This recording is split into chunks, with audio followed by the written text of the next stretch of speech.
Faut-il quand même s'occuper de protéger les abeilles? Est-ce qu'il serait urgent de le faire? Que disent nos tweetos?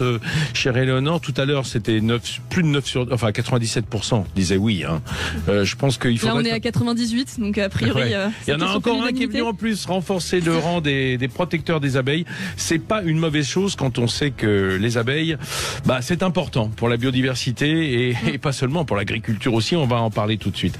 Allez, au téléphone avec nous ce matin, Axel de Courty, directeur de l'Institut de l'abeille. Bonjour monsieur de Courty. Bonjour. Merci d'être avec nous ce matin. Je disais, l'abeille, et même pour ceux qui ignorent, qui ne sont pas des entomologistes, des spécialistes des insectes, on sait que d'abord c'est une organisation absolument inouïe du point de vue de la ruche. C'est presque l'équivalent de l'organisation des humains. Bon, alors, peut-être la technologie en moins, mais on peut se dire que c'est un insecte intelligent. Oui, en effet. Vous parlez de l'abeille domestique, l'abeille qui est élevée par les apiculteurs. C'est une société, donc une colonie d'abeilles vit avec une reine qui assure la reproduction et puis des dizaines de milliers d'ouvrières qui doivent assurer toutes les tâches. Aller chercher l'alimentation, nourrir les larves. Donc on parle bien d'une société. Et une communication incroyable. Il faut le rappeler, la communication entre les abeilles, elle est extrêmement poussée. Oui, c'est un insecte qui a un petit cerveau, mais qui est capable d'avoir une communication entre congénères très très poussée, très fine, jusqu'à communiquer aux congénères la distance et la localisation des fleurs, même lorsqu'elles sont à plusieurs kilomètres de la ruche. Oui, c'est comme si on peut dire elles ont inventé le GPS longtemps avant nous, quoi. C'est ça, exactement. La géolocalisation, quoi. Voilà, c'est la géolocalisation. Et puis elles se repèrent aussi avec le soleil. Elles ont des capacités de navigation dans le paysage grâce au soleil et grâce à leur mémorisation qui sont assez incroyables pour un petit individu comme l'abeille. Alors, est-il urgent de protéger les abeilles? C'est évidemment la question, parce que on peut dire que l'abeille, elle est un peu à la pointe, à la vigie de notre écosystème. Si l'abeille souffre, c'est que la planète souffre. Oui, c'est vrai que c'est une abeille, c'est un organisme qui va assurer des fonctions absolument vitales pour nous. Donc c'est la pollinisation, c'est-à-dire la reproduction des plantes à fleurs. Donc excusez-moi, c'est pas le seul insecte qui pollinise. On est d'accord, même dans nos cultures, dans nos arbres fruitiers par exemple, parce que c'est l'exemple dont on se sert souvent. Oui, mais en fait, les abeilles sont vraiment spécialisées dans ce service de pollinisation parce que déjà, elles vont se nourrir de nectar et de pollen qui est produit par les fleurs, et ensuite elles ont un appareil morphologique absolument très astucieux. C'est des poils en fait dentelés qui vont capter le pollen, et ces poils dentelés vont permettre de capter le pollen et le passer de fleur en fleur. Donc c'est grâce à ça que les abeilles sont vraiment essentielles dans la pollinisation. On a tous vu ça en Sciences Nat, ces espèces de sacoches qu'elles emportent le long de leurs pattes arrière. Alors ça, c'est effectivement une récolte. Elles sont capables de récolter le pollen sur les fleurs, de faire des boules et de les stocker sur leurs pattes postérieures pour les emmener au nid. Oui, ça c'est fou. Et tout à l'heure, vous précisiez l'abeille domestique. Ça veut dire qu'il y a de nombreuses races, variétés d'abeilles à travers le monde et qui n'ont pas toutes le même fonctionnement? Exactement. Quand vous parlez d'une abeille qui était donc sociale, qui vit dans une colonie, on pense surtout à l'abeille domestique, donc l'abeille qui produit du miel, des ruches. Mais il faut savoir que on a 900 à 1000 espèces d'abeilles en France et 20 000 dans le monde. Les bourdons, les fameux bourdons que la plupart des gens connaissent, ce sont des abeilles. Donc ils appartiennent à cette communauté très très vaste. On a beaucoup plus d'abeilles en espèces en France que d'oiseaux. D'accord, mais ce ne sont donc pas toutes des abeilles mellifères, j'ai envie de dire, enfin qui fabriquent du miel. Exact, oui. L'abeille, il n'y a que l'abeille domestique qui a cette capacité, en fait, à stocker énormément de miel, et les apiculteurs vont utiliser ce comportement de stockage du miel pour prendre l'excédent dans les ruches. Oui, parce qu'on pense souvent au miel, qui est évidemment une production intéressante pour l'humain notamment, bien sûr, mais aussi ce côté, cette fonction pollinisatrice qui est très importante pour notre agriculture et notamment l'horticulture, quoi. Alors voilà, on a un tiers de notre alimentation qui dépend de cultures pollinisées par les insectes. Alors un tiers, ça peut paraître faible, mais si vous regardez mais c'est énorme en termes économiques. On peut dire tous les fruits, grosso modo, les fruits, enfin de pays tempérés, quoi. Alors oui, si par exemple vous regardez votre table de petit déjeuner et je vous enlève tous les produits qui sont pollinisés par les insectes, eh bien je vous enlève bien évidemment les confitures, je vous enlève le café, puisque le café est pollinisé par les insectes également. Oui, c'est une baie, le café. Voilà. Je vais vous enlever évidemment le miel et je vous laisse quoi? Je vous laisse les céréales, puisque le blé n'est pas pollinisé ou le maïs n'est pas pollinisé par les insectes. Je vous laisse les produits laitiers, sauf que les produits laitiers vont avoir un autre goût, parce qu'on sait très bien qu'une vache ou même une brebis alimentée avec des prairies, avec des fleurs, ça n'a rien à voir en termes de qualité du produit que des plantes, un animal nourri avec que du maïs ou des céréales. Donc ça n'a pas un impact uniquement économique, mais un impact sur notre nutrition et notre bien-être, en fait. Oui, c'est par rebond, évidemment. Encore un mot avant de nous adresser à des apiculteurs qui sont avec nous ce matin. Axel de Courty, pourquoi est-ce que on va dire la mauvaise utilisation d'intrants dans notre agriculture, on a tous suivi l'affaire du glyphosate par exemple, pourquoi est-ce que ces pesticides sont tellement nuisibles pour les insectes et les abeilles notamment qui sont en première ligne? Alors en fait, les agriculteurs vont utiliser des intrants, comme vous dites, qui vont essayer de maîtriser les mauvaises herbes, comme on les appelle, sauf que ces mauvaises herbes produisent parfois du nectar et du pollen. Donc quand vous utilisez un herbicide comme le glyphosate, évidemment, vous réduisez les fleurs disponibles pour les abeilles. Ensuite, les agriculteurs peuvent utiliser aussi des insecticides, donc des pesticides qui vont lutter contre des insectes. Or, l'abeille étant un insecte, évidemment, ça va avoir une influence sur la santé de l'abeille. Alors, avec nous ce matin en ligne également Pierre Thor, qui est l'ex-président de l'AOP Miel de Corse. Bonjour Monsieur Thor. Bonjour. Merci d'être avec nous.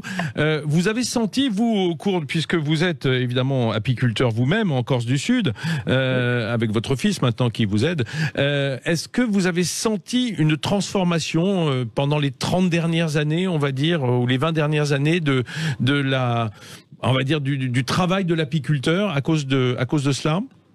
Je dirais que c'est pas pendant les 30 dernières années. Chez nous, c'est venu beaucoup plus tard. Je dirais ces 10 dernières années, et plus particulièrement, je dirais ces 4 ou 5 dernières années. Ça s'accélère.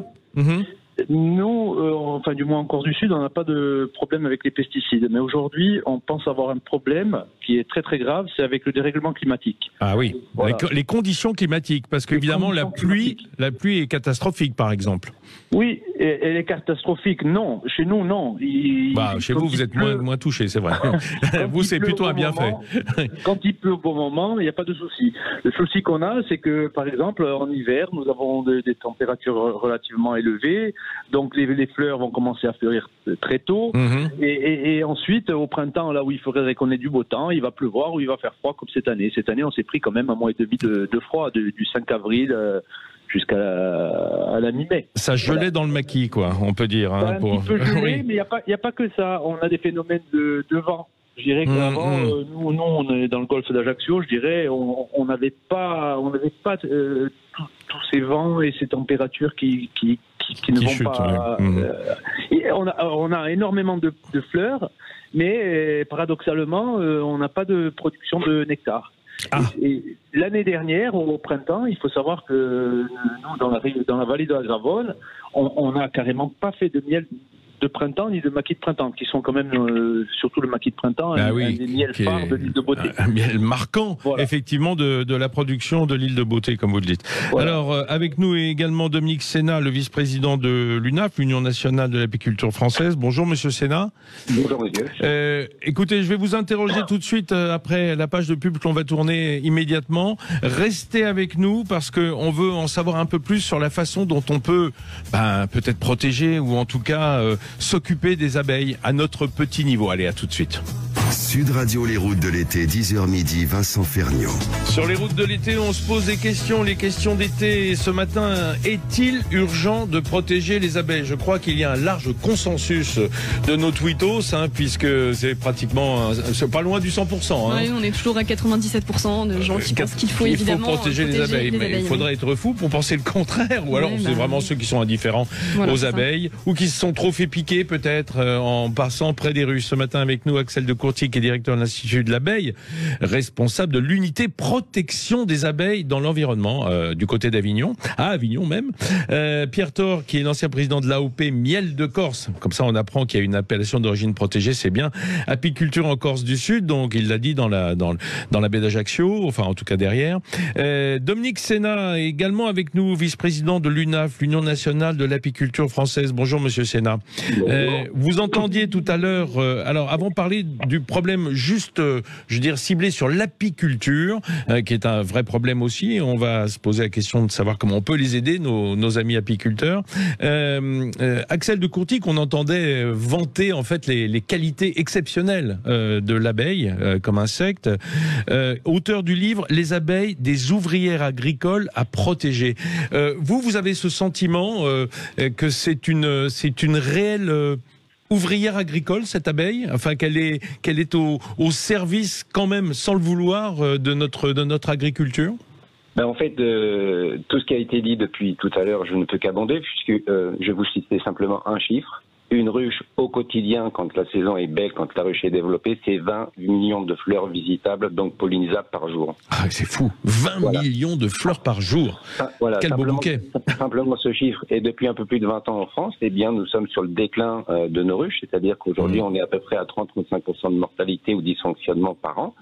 Les apiculteurs sont rentrés aujourd'hui dans de nouveaux ateliers d'élevage, de développement pour maintenir le cheptel, parce que les apiculteurs sont des passionnés. Et donc, l'agriculture est à la fois indispensable pour l'apiculture, mais l'inverse c'est vrai également, puisque cet auxiliaire, ce fonctionnement qui est gratuit, en fait, on est en train de s'en priver, alors en France en particulier, mais en général dans le monde, du fait de l'utilisation massive de produits de synthèse. Et depuis malheureusement un peu plus de 20 ans, ça reste le fer de lance, le combat majeur de l'UNAF, où on est bien conscient de la disparition de cette ouvrière, en fait, qui est juste un insecte fabuleux. Une auxiliaire incroyable. Voilà, abeilles entre autres, en fait, on parle de l'ensemble du monde des pollinisateurs. D'accord, oui, d'accord, mais enfin bon. Et est-ce qu'il y a certaines régions de France qui sont plus impactées justement par ces problèmes que d'autres? On le rencontre régulièrement dans les zones de grande culture parce que à la fois utilisation massive de produits de synthèse, parce que cette filière agricole a des soucis. C'est pas de gaieté de cœur, non, bien sûr. Exactement. Quand l'agri met un insecticide, c'est évidemment pas pour supprimer de l'abeille. Bien sûr. Mais il faut associer. C'est un dommage collatéral. Exactement. Il faut associer à l'utilisation de ces produits, en fait, aussi la rareté et l'uniformisation de la nourriture. Bien sûr. L'abeille a besoin de nourriture diverses et variées de qualité tout au long de la saison, notamment de pollen, qui est la protéine de la ruche. Nous-mêmes, humains, on a besoin de protéines variées, autrement on a un état de santé dégradé. Et bien dans les ruches, c'est exactement pareil. Mais Dominique Sénat, vous entendiez votre confrère Pierre Thor dire il n'y a pas que les produits de synthèse et les pratiques peu vertueuses de l'agriculture qui sont en cause, notamment la climatologie. On parlait du rapport du GIEC avant-hier. Ça aussi, c'est nuisible à l'abeille. J'en prends pour témoin les productions, par exemple, en Bourgogne-Franche-Comté cette année, qui ont été très impactées par le climat. Les ruches sont vides de miel. C'est tout à fait ça. Cette année 2021, on est vraiment dans le cas de figure où le facteur prépondérant sur le dysfonctionnement des ruches est le dérèglement climatique. Je ne parlerai pas de réchauffement, par réchauffement, c'est pas mon sujet, mais aujourd'hui, on voit bien que les floraisons ne sont plus en phase avec les températures. On fonctionne en excès en permanence, trop de pluie, trop de froid, trop de température, et le mécanisme température-humidité, cet équilibre suffisant pour que la fleur soit attractive, parce qu'en fait, c'est juste magique cette affaire-là. C'est la fleur qui est attractive, elle se fait belle, elle se fait odorante, et en plus, elle va donner quelque chose à l'insecte qui va venir la visiter parce qu'elle a besoin de lui pour être pollinisée. Axel, oui, pardon. Axel de Courty, directeur de l'Institut de l'abeille. Par quel mécanisme exactement, simplifiez-nous la vision pour qu'on comprenne bien, par quel mécanisme la climatologie et surtout le dérèglement climatique impacte le monde de l'abeille ? En fait, pour résumer, les abeilles ont besoin à deux phases, et dans deux phases essentielles de leur cycle, de nectar et de pollen produits par les fleurs. Oui. D'abord pour pondre à la sortie de l'hiver et pour assurer leur reproduction, donc ça c'est au printemps, et puis à l'été et à l'automne, faire des stocks pour préparer l'hiver. C'est-à-dire que le nectar, elle le consomme tout de suite, alors que le pollen est stocké comme des conserves, enfin comme l'écureuil mettrait des noisettes de côté ? Non, les deux sont stockés. Les deux sont stockés. Si vous êtes une abeille, en gros, vous allez être à l'été, on va vous dire que vous allez être confiné pendant tout l'hiver. Vous voyez un peu ce que je veux dire ? Oui, donc, oui, voilà. Bah oui. Voilà. Donc vous allez faire des bocaux et des réserves. Et vous allez faire des réserves en miel et en pollen. Et c'est grâce à ces réserves-là que l'abeille domestique va survivre à l'hiver, maintenir la température autour de la reine pendant l'hiver. Donc le changement climatique va bouleverser la flore. Donc parfois il y a moins de fleurs dans nos paysages. Les périodes de floraison vont être décalées. Bien sûr. Et même lorsqu'il y a de la fleur, Pierre t'aurait en parlé tout à l'heure, vous avez moins de quantité de nectar par fleur. Mais on a vu, je citais, excusez-moi, la Bourgogne-Franche-Comté parce que c'était très symptomatique dans cette région. Les apiculteurs disent, je ne sais pas ce que vous pouvez me répondre, Pierre Thor ou Dominique Sénat, ils disent quand il fait aussi mauvais, les abeilles ne sortent plus en fait, elles se réfugient dans leur ruche.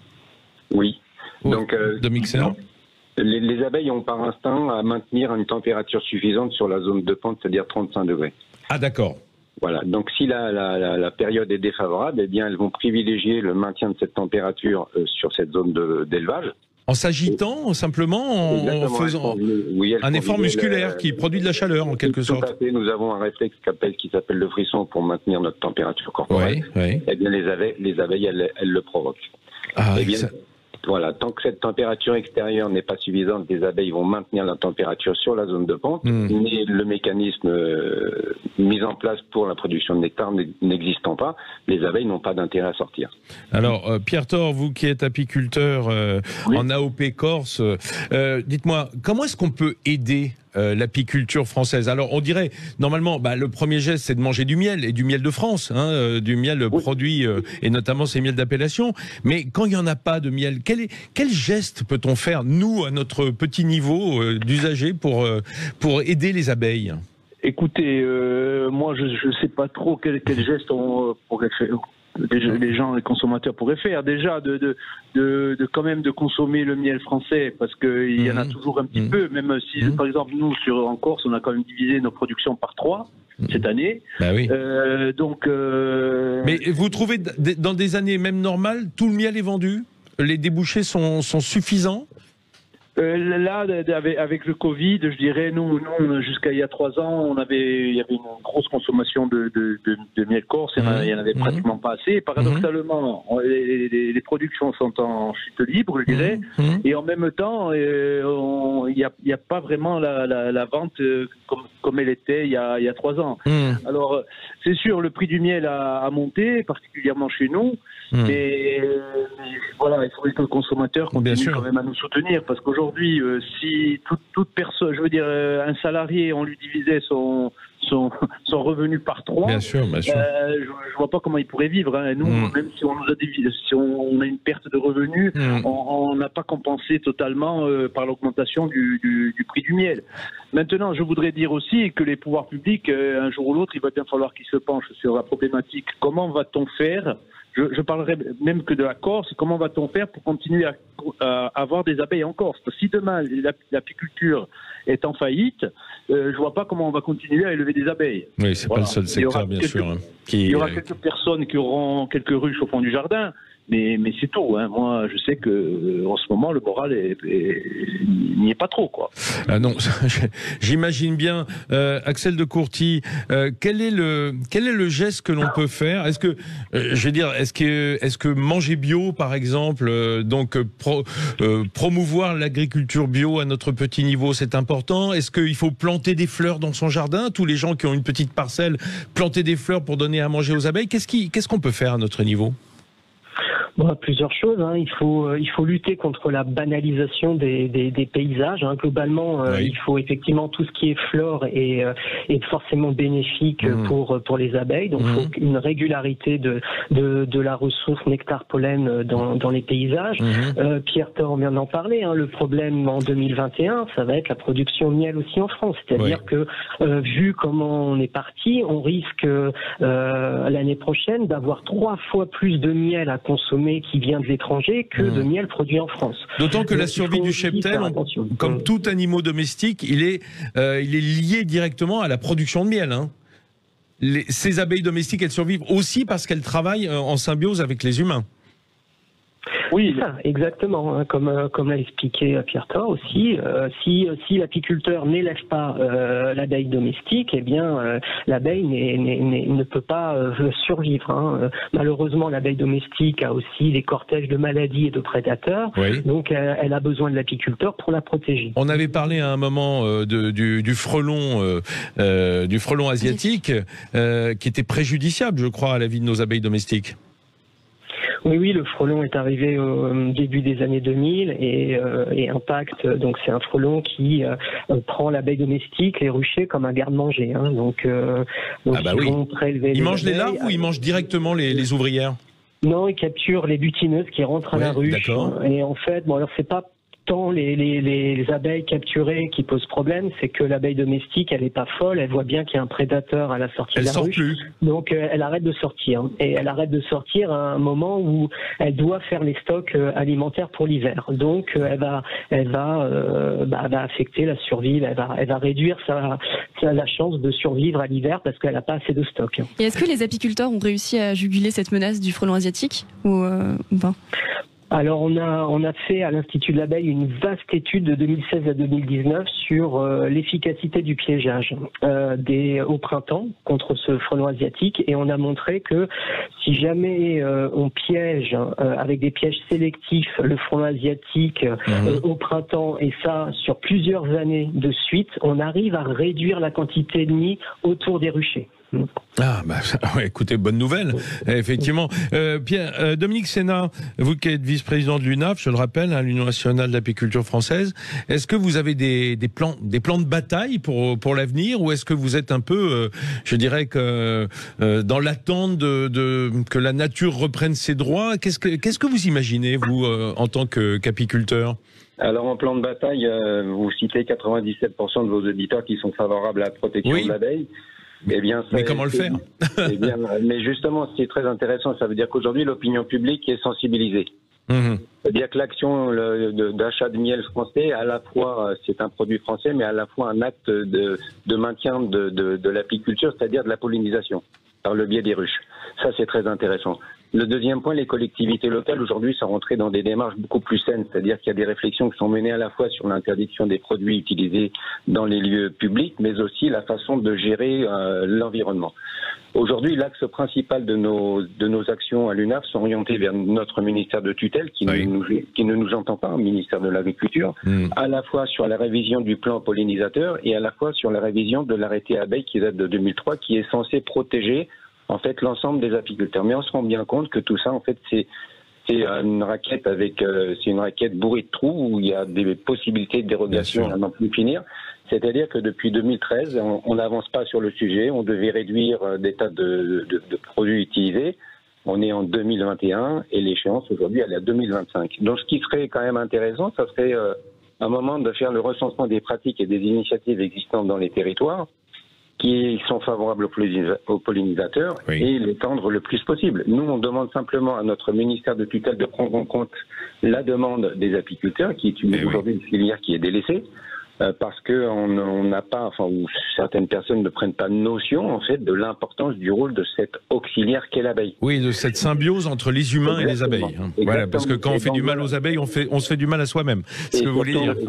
Et surtout, c'est un très bon baromètre. Nous, apiculteurs, nous quantifions nos ruches. C'est-à-dire qu'aujourd'hui, on est de l'ordre de 30 ou 35% de dysfonctionnement. Donc, en fait, comment je pourrais dire, on peut anticiper, on peut élargir en fait ces dysfonctionnements sur l'ensemble de l'entomophète et l'ensemble des pollinisateurs qui ne sont eux pas quantifiables. Et on voit bien aujourd'hui tous ces dysfonctionnements qui apparaissent. Écoutez, moi je pense que vous êtes tous favorables en tout cas à des opérations de visite de nos apiculteurs pendant les vacances, hein, un peu comme on fait l'accueil bienvenue à la ferme, on peut faire bienvenue à la ruche. Je suppose qu'il y a pas mal d'opérations et d'apiculteurs qui sont ouverts, alors avec toutes les précautions d'usage, hein, parce que ça fait un peu peur l'abeille hein, quand elle pique. Merci beaucoup à vous de nous avoir donné quelques pistes et de nous avoir donné un peu d'espoir. Au moins la prise de conscience, elle existe hein, parmi la population. Axel de Courty, merci, directeur de l'Institut de l'abeille. Merci Pierre Thor, ancien président de l'AOP Miel de Corse et apiculteur lui-même en Corse du Sud. Et merci Dominique Sénat, vice-président de l'UNAF. Les abeilles sont bien gardées avec vous, messieurs. Encore faut-il que ça se communique à toute la ruche. Je veux dire la ruche humaine, bien entendu.